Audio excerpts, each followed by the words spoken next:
Olá, turminha! Tudo bem com vocês? Estamos de volta para mais uma videoaula de Geografia, dessa feita para você, aluno da primeira série do ensino médio. É sempre um prazer estar aqui com vocês, contribuindo nesse processo de ensino-aprendizagem. E eu não conseguiria fazer esta aula chegar até vocês com qualidade se não fosse a ajuda do meu amigo Moisés, aqui do lado, interpretando as aulas. E aqui nos estudos eu tenho o Jamerson, o Beto e a Silvia acompanhando essas aulas para que chegue com essa qualidade até vocês. E vamos ao que interessa. Hoje nós vamos trabalhar o tema Povos da Floresta. Vamos conhecer quem são os povos da floresta, como eles vivem, qual a importância desses povos, né? Então vamos lá para mais uma aula.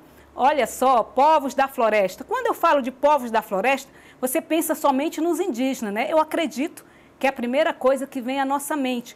Mas os povos da floresta não são apenas os indígenas. Nós temos outros povos da floresta, mas nós começamos aí falando neles, né? São mais de 180 povos indígenas, além de vários grupos isolados vivendo no bioma Amazônia. Nós sabemos também que não é somente no Amazonas que tem povos indígenas. Nós temos povos indígenas distribuídos por vários cantos do Brasil, mas a maioria deles podemos dizer que está aí na região norte do Brasil, precisamente habitando aí na floresta amazônica, ok? Como mostra aí este mapa da localização das principais nações indígenas do Brasil. Vocês podem ver os nomes aí, Caxinauá, Ianauá, são vários nomes aí difíceis até de pronunciar. Mas esses povos indígenas habitam ao território brasileiro e muitos deles ainda vivem preservando a sua cultura, a caça, a pesca, as festas, né?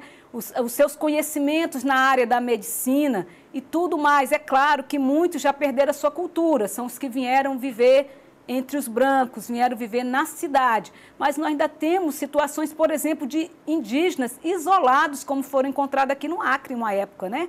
Que eles mantêm a sua cultura e que eles não querem de jeito nenhum ter contato com o homem branco, para que eles não interfiram no seu modo de vida, ok? Os indígenas, eles ocupam uma área de cerca de 110 milhões de hectares. Para se ter uma ideia da grandiosidade da terra Yanomami, localizada em Roraima e no Amazonas, possui mais de 25 mil indígenas, né? E vocês sabem que eles já passaram por vários processos aí, desde o descobrimento do Brasil em 1500, muitas tribos indígenas foram praticamente devastadas, mas ainda se conserva hoje essa quantidade de indígenas com toda a sua cultura, né? Preservando aí a sua cultura. As terras indígenas, elas possuem um papel fundamental para garantir a proteção dos direitos e da identidade desses povos. Ou seja, hoje, para se evitar que haja novamente os problemas que teve antigamente na questão indígena, o que são feitos? Reservas, né, indígenas. O que é uma reserva indígena? É um local onde habita as tribos indígenas, onde não é permitido caça, pesca, exploração dos recursos naturais ali existentes. Então, com essa proteção, eles conseguem manter a sua cultura. Isso se tornou lei. Antigamente não existia isto, tá bom? Continuando aqui, nós temos aí uma observação, eu quero que vocês observem comigo esses dois mapas aí, que mostra a diferença entre 1500 e atualmente a quantidade de indígenas que tinham aqui, né? O mapa compara a população indígena brasileira em 1500 e na atualidade. De acordo com a estimativa da FUNAI, a população indígena em 1500 podia chegar a 10 milhões, né? Sendo que hoje o número reduziu para apenas 800 mil. É claro que eu não vou aqui tentar resumir um pouquinho o que aconteceu. Nós sabemos o que aconteceu no descobrimento do Brasil em 1500, que todo mundo fala descobrimento entre aspas, né? Porque já habitavam aqui os nativos, os indígenas. E todo aquele processo histórico que você deve lembrar, que os índios foram perseguidos, foram escravizados, os que não se submetiam aos portugueses foram assassinados. E esse período aí foi o período que houve a maior matança indígena da história. Então, por isso que esse mapa aí está mostrando esta situação aí, o que mudou de 1500 até hoje, ok? Mas, além dos indígenas, nós temos outros povos que também são considerados povos da floresta, como os seringueiros, que se a gente for parar aqui também, para falar dos seringueiros, nós teríamos que ter pelo menos mais umas 3 aulas para isto, porque aí entra a questão da história da Revolução Acreana, entra a história dos seringueiros que vieram do Nordeste no período da Segunda Guerra Mundial, corte da borracha, primeiro ciclo, segundo ciclo, como eles defendiam também aí as seringueiras, como muitos também perderam as suas vidas aí. Então, isso aí daria uma aula longa, mas nós não queremos aqui entrar em detalhes sobre isso. Nós queremos falar sobre esses outros povos da floresta que ainda mantêm também a cultura de extrair o látex da seringueira. Né? E a borracha ela não perdeu tanto a sua importância também como antigamente. Vários produtos são derivados também da seringueira que nós utilizamos no nosso dia a dia. A borracha que você usa para pagar, né? E outras coisas mais, por exemplo.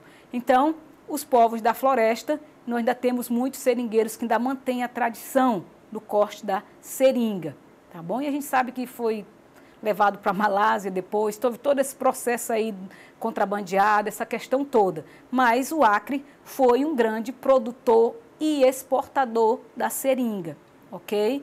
Esse mapa aí está mostrando as reservas extrativistas criadas, né, e as áreas de reservas em fase de criação.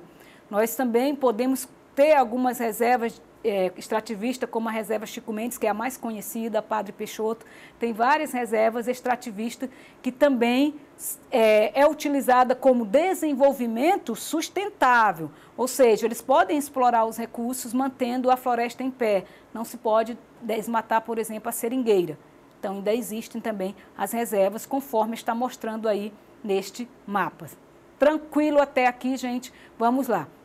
Embora não tão conhecido como os povos indígenas e seringueiros, há também outras populações tradicionais nos meandros do bioma Amazônia. Se você está pensando aí que eu ia esquecer as outras, não. Nós temos aí os quilombolas, que se eu fosse falar também dos quilombolas, daria uma outra aula, que eu ia ter que falar da escravidão no Brasil. Mas eu vou resumir que os quilombolas eram o povo que conseguiu fugir da escravidão. Conseguiam fugir das fazendas de café e da mineração, iam para mais profundo na mata, construíam suas casas, seus casebres e formaram a comunidade de quilombos. E eles ainda mantêm a sua tradição. Ainda existe comunidade de quilombos no Brasil e que ainda mantém a sua cultura africana. Ok? Segundo o projeto Nova Cartografia Social Brasileira, foram mapeadas mais de 1.000 comunidades quilombolas na Amazônia Legal, assim distribuídas cerca de 750 no Maranhão, mais de 400 no Pará, quase 100 no Tocantins e dezenas no Amapá, Amazonas e Rondônia. Aquela informação que eu passei para vocês. Nós vamos ter também o Piaçabeiros, vocês estão vendo essa mulher com essas vassouras aí? Então, o nome das pessoas que fazem essas vassouras aí são os Piaçabeiros, tá bom? Pescadores, que ainda vivem da tradição das pescas, e os peconheiros, que são aquele cara ali que está subindo ali naquele pé de coco ali, ó, ou açaí, ou coco, ou outros produtos que ele tem que escalar aí, amarra a corda no pé embaixo, né, escala para tirar. Ele recebe o nome de peconheiros. Então, são outras comunidades tradicionais existentes também no Brasil, que nós não podemos deixar de fora, que são importantes também na economia, eles vivem disto, né? Trabalham nessa situação aí, ok? E como considerações finais, o que é importante, gente, nisso tudo? A garantia e proteção dos territórios tradicionais é fundamental para a manutenção das funções ecológicas do bioma e toda a sua biodiversidade e para o desenvolvimento justo e sustentável, ou seja, como eu falei, são povos da floresta, vivem da floresta e precisam desta proteção. Bom, vamos praticar? Vamos ver se você conseguiu compreender o que foi passado na aula de hoje? Vamos lá? Primeira questão.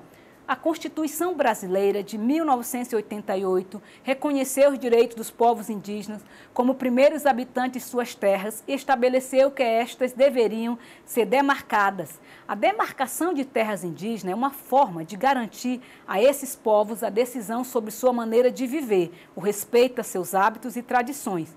Com base na Constituição, essas terras demarcadas têm como destinação prioritária letra A, reestruturação territorial das reservas indígenas identificadas, B, posse legal e uso exclusivo pelas populações indígenas, C, concepção e ampliação integrada de políticas setoriais, D, compartilhamento privado e racional com reservas biológicas. E, estabelecimento sustentável de novas reservas extrativistas.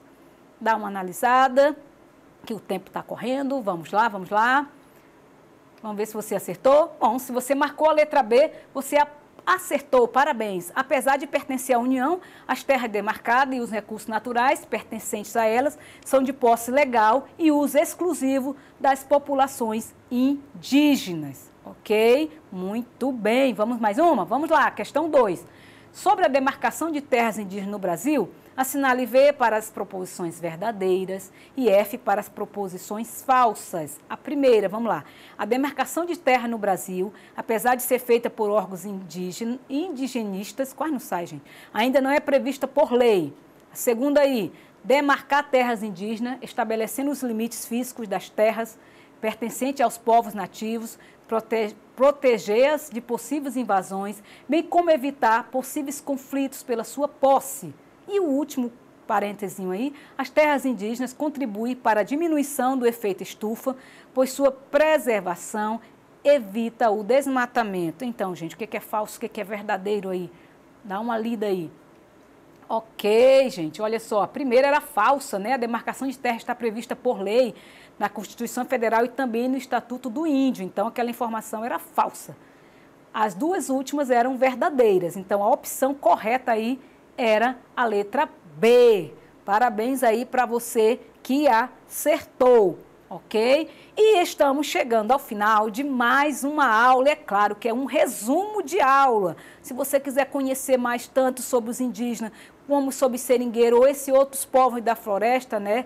Que trabalham diariamente recolhendo frutos da floresta, você pode estar entrando aí na plataforma Eduque, que você vai encontrar o conteúdo da aula de hoje, você vai encontrar outras questões também para você estar praticando, aumentando aí o seu conhecimento na área de geografia. Obrigada a você que ficou conosco até o final, espero encontrá-los em outras aulas, se Deus assim permitir. Um forte abraço a todos, quero mandar aqui um grande beijo para todos os meus alunos, meus colegas professores, para os meus filhos, é claro, Elcio Jonathan e João Neto, e para o meu netinho que está chegando, o Eliezer. Tchau, tchau, gente!